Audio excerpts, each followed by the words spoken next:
তোকেই আগে প্রশ্ন করি, ধর যদি এ ফর আপেল হয় তাহলে বি ফর কি হবে, সি ফর কি হবে, আর ডি ফর কি হবে?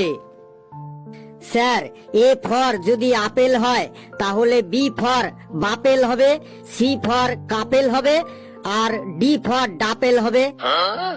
তোর আর স্কলারশিপ পেতে হবে না, তুই দাঁড়িয়ে থাক। প্রথমেই আমার মেজাজটা গরম করে দিলি।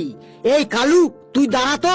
তুই বলতো 6 বছর আগে বল্টুর বয়স কেলটুর বয়সের 3 গুণ ছিল, বর্তমান বল্টুর বয়স কত? স্যার, বল্টুর বাবাকে আমি জিজ্ঞাসা করে কালকে আপনাকে বলে যাব যে বল্টুর বর্তমান বয়স কত। কি সাংঘাতিক উত্তর রে বাবা, তুইও দাঁড়িয়ে থাক। এই পেশি, তুই দাঁড়াতো। তুই বলতো একটা নাশপাতির দাম যদি 1 টাকা হয় তাহলে 5টা নাশপাতির দাম কত হবে? স্যার, অঙ্কটা ঠিক করে বলুন।